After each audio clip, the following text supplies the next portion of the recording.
ብዙዎች አረብ ሀገር ስለሚኖሩ ሴቶች ሲያወሩ እርግጠኛ ሆነውና ደምድመው የተሳሳተ ነገር ያወራሉ። በዛም ምክንያት አረብ ሀገር ላሉ እህቶች የተሳሳተ አመለካከት ተሰጥቷቸዋል።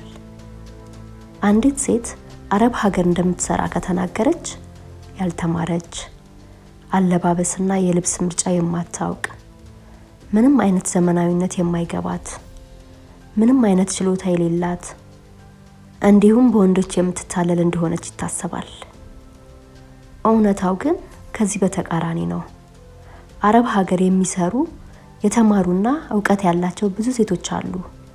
በንባብ ራሳቸውን አዳብረው ህይወታቸውንም በዓለማዊውም በመንፈሳዊውም አሳምረው የገነቡም ብዙዎች ናቸው። ልባቸው ክፋትና ተንኮል ስለሌለው ሁሉም ሰው እንደነሱ መልካም ስለሚመስላቸው በንጹህ ልብ ያምናሉ። ይሄ ደግሞ መሰጠትና መታደል ነው። እንዲህም ሆኖ የማይታለሉና ብልህ ሴቶች አሉ። እናም አረብ ሀገር ያሉ እህቶች ያለ ስማቸው ስም ተሰጥቷቸው በአንዳንድ ሴቶች ምክንያት ብዙዎች አንገታቸውን ደፍተዋል። ብዙነሽ እባላለሁ። ተወልጄ ያደግኩት ሰሜን ሸዋ ቆት ወረዳ ራሳ የሚባል አካባቢ ሲሆን ስደትን ምርጫ ያደረኩት የ10ኛ ክፍል ውጤት ስላልመጣልኝ ነበር። ጠንካራና ጎበዝ ተማሪ ነበርኩ። ትምህርት የመማር ፍላጎት ነበረኝ፣ ግን አልሆነም። ውጤት እንዳልመጣልኝ ለቤተሰቦቼ መናገር ከበደኝ። በዛ ላይ የማልፍ መስሎኝ ስወጣ ቤተሰቦቼን ውጤት አይቼ ልምጣ ብዬ ስለነበር ከቤት የወጣሁት። ከዛ በኋላ ወደ ቤት መመለስ ከበደኝ። እንዴት እንደምነግራቸው ተጨነኩ። በዛ ሰዓት የነበረኝ ብቸኛ አማራጭ ወደ አረብ ሀገር መሰደድ ነበር።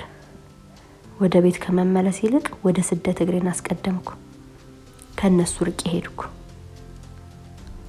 በህገ ወጥ መንገድ ስለሆነ የሄድኩት ብዙ ፈተና ተፈራርቆብኛል።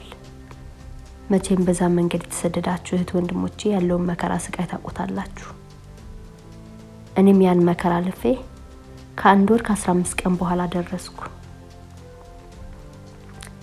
ከአካባቢ ርቄ ሄጄ የማላውቅ ልጅ አሁን ባህር ተሻግሬ የሰው ሀገር ተገኝቻለሁ።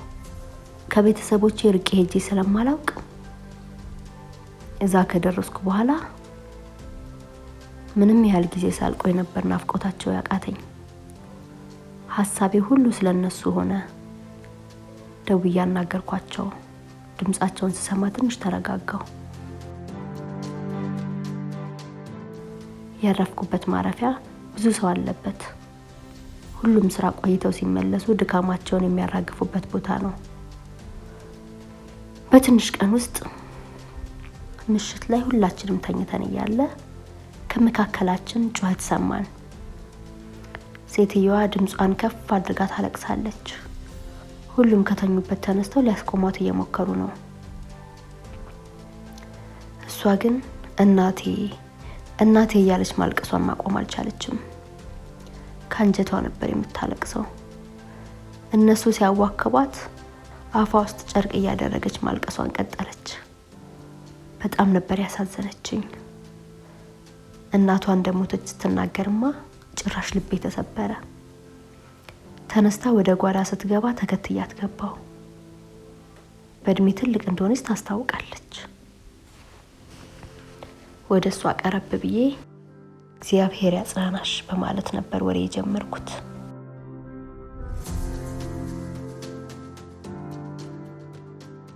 እሷ መንባዋን እየጠራረገች አሜን አለችኝ። ወሬ ለመቀጠልና ነገሯን ትንሽ ካስረሳት ብዬ ማወራውም ግራ ስለገባኝ ትክክል ሊሆን አልሆን ባላቅም ብቻ እንዲህ ብዬ ጀመርኩ። ቆየሽ እዚህ ከመጣሽ አልኳት። 16 ዓመቴ ነው በማለት መለሰችልኝ። በጣም ገረመኝ። ልጆችም አሏት። ሁለቱ ከአንድ አባት የተወለዱ ሲሆን አንደኛው ከሌላ ነው አለችኝ። ይሄን ሁሉ አመት እዚህ መሆኗ ገርሞኝ ይሄን ያክል አመት ብዙ ነው አይደል አልኳት። እሷም በረጅሙ ተንፍሳ የመጀመሪያው ምክንያቴ ትዳሬ ነበር። የሚሆን ትዳር መስሎኝ ከአቅም በላይ እየሰራው እልክለት ነበር። ቤት ከሰራም በኋላ አገሬ ገብቼ ከባሌና ከልጆቼ ጋር ጥሩ ኑሮ እኖራለሁ ብዬ አስብ ነበር። ሴት ነኝ። እያንዳንዷ ቀን ስትመሽ እድሜ እየገሰገሰ እንደሆነ ይሰማኛል። ስለዚህ ትንሽ ሰርቼ ወደ ሀገሬ እገባለሁ። ከዛ በኋላ ልጆቼን አሳድጋለሁ።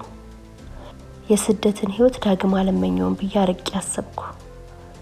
በየጊዜው ልጆቼ ይናፍቁኛል፣ ቤተሰቦቼን አስታውሳለሁ። ግን እዛ ስመለስ የምኖረውን ህይወት እዚህ ሆኜ ማስተካከል ስላለብኝ ነው የቆየሁት።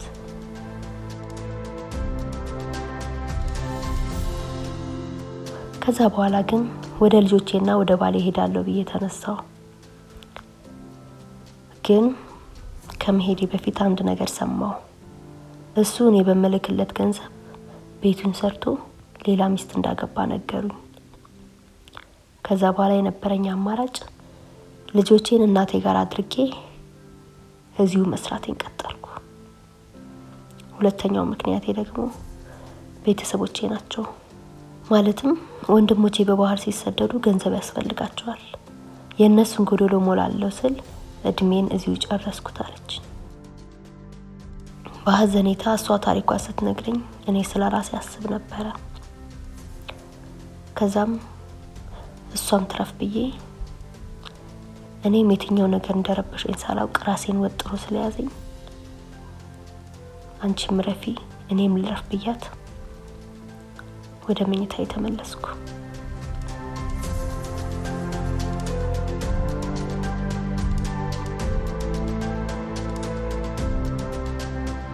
ተኝቼ ስለ ራሴ እያሰብኩ ነው። የኔ ምጣ እንደዚህ ሴት ነው የሚሆነው? ለአመታት በሰው ሀገር ልቆይ ነው? ገና ካሁኑ ስለመመለሻ የመጨነቅ ጀመርኩ። ይህች ሴት ብዙ እንድትቆይ ያደረጋት የተሳሳተ ጋብቻና ቤተሰብ ነው። ከዛም እኔ ከዚህ ሴት ምንድነው የምማረው አልኩ።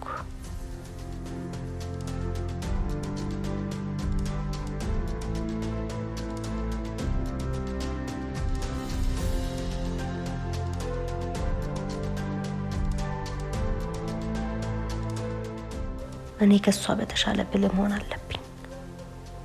ከአጭበርባሪ ወንዶች እግዚአብሔር እንዲጠብቀኝ፣ ለቤተሰቦቼም በልክ እንዳደርግ፣ እያንዳንዷን እርምጃዬን በማስተዋል ማድረግ እንዳለብኝ ወሰንኩ። ከዛ ጠንክሬ ሰርቼ ህይወቴን አስተካክላለሁ አልኩ። ቋንቋ መልመዱን ብዙ አልከበደኝም ነበር። ከዛ በኋላ ስራዬን ወጥሬ መስራት ጀመርኩ።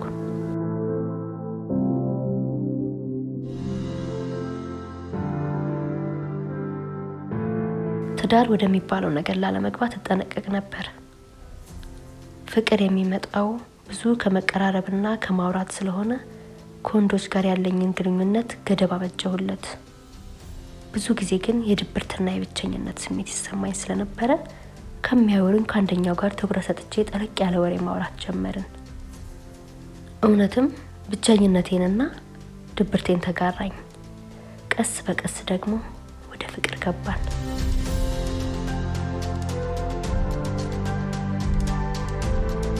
እንዴት እንደወሰንኩ ሳላውቀው ከ3 አመት በኋላ ለማግባት ወስኜ ሽማግሌ እንዲልክ ስነግረው በሐሳቤ ተስማማ።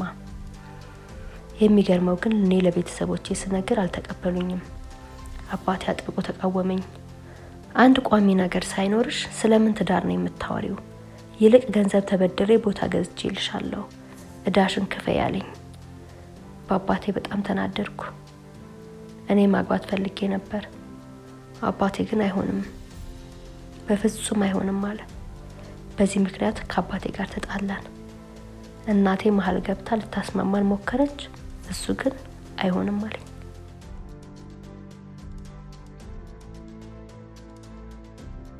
የግድ ሲሆንብኝ ብዙ አስቤ እንዴት እንደማስረዳው ተጨንቄ ትንሽ ጊዜ እንዲሰጠኝ ጠየቅኩት። እሱ ግን የመለሰልኝ ከ1 አመት በላይ ታግሽሻለሁ፣ ከዚህ በላይ አልችልም በማለት ስልኩን ዘጋብኝ።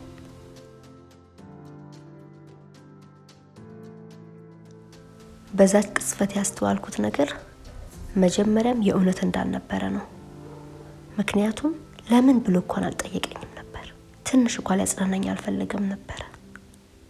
በጣም ነበር የተገረምኩት። በዚህ ምክንያት ድጋሚ ድብርትና ጭንቀት ውስጥ ገባው። ብቸኝነቱም አልለቅሽ አለኝ። በዚህ መሀል ከአንዲት ልጅ ጋር መቀራረብ ቻልኩ።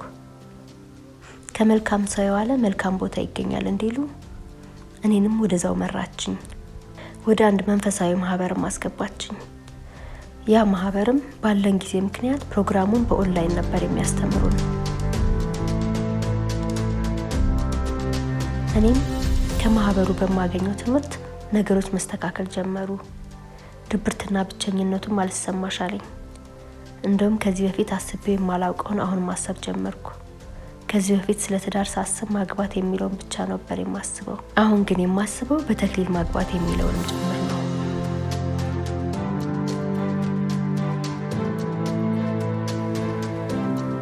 ብዙም ባይሆን ትንሽ ስዕል መሳል ሞክር ነበር እና እሱን ያዩ ጓደኞቼ ለምን በሶሻል ሚዲያ አታስተዋውቂውም ይሉኛል። እኔ ቀለል አድርጌ ባየውም በጓደኞቼ ግፊት በፌስቡክ ስዕሎች መልቀቅ ጀመርኩ። ከሶሻል ሚዲያው ጥሩ ምላሽ አገኘሁ። በዚህ አጋጣሚም በሙያው ጥሩ ልምድ ካለው ልጅ ጋር ተዋወቅኩ።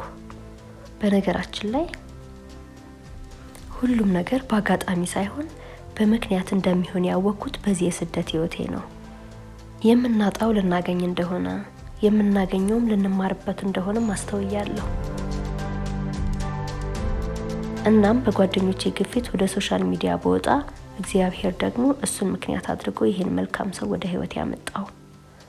በእያንዳንዱ ስራዬ አስተያየት ሰጠኝ ነበር። በሀሳብ የሚያግዘኝ ስለነበር በቀን የምናወራበት አጋጣሚ ብዙ ሆነ። በጣም እየተቀራረብን ስንመጣ ወደ ሀገር ቤት እንድመለስ የቻለውን መሞከር ጀመረ። እኔ ግን ካሳለፍኩት አንጻር መፍራት ጀመርኩ። በዛ ላይ የቤተ ክርስቲያን ምስጢር ሲገባኝ የተክሊልን ክብር ሳውቀው እግዚአብሔር ቢፈቅድ ማግባት የምፈልገው በተክሊል ነው ብዬ ወስኛለሁ። እግዚአብሔርም እስከ ዛሬ ያቆየኝ ለዚህ ክብር ሊያበቃኝ ነው ብያለሁ። እናም የእሱ ሀሳብ ምን እንደሆነ ስላላወቅኩ የበለጠ ወደ ቁም ነገር ለመግባት መጠየቅ እንዳለብኝ ወስኜ በዘዴ ጠየቅኩት። የሚገርመው የእሱም ሀሳብ ከኔ ጋር ተመሳሳይ ነበር። ጭራሽ ልነግርሽ ፈርቼ ነው እንጂ እኔም የምፈልገው በእግዚአብሔር መንገድ ለመኖር ነው አለኝ። የሰው ልጅ በቃሉ የማይገኝና የማይታመንበት ጊዜ ቢሆንም ልቤን ግን ምን እንዳሳረፈው ሳላውቀው እረፍ አለልኝ። በነገራችን ላይ ልብ እሺ ሲል ትክክል ነው፣ ሲፈራም እንደዛው። እናም ከንግግሩ ይልቅ ልቤን አምኜ ወደ ሀገር ቤት እንደምመለስ ወሰንኩ። ስነግረው ደስተኛ ሆነ። ከዛም መመለሻዬን እያዘጋጀው ባለሁበት ወቅት አንዲት ቀን ሁሉ ነገሬን አጨለመችው።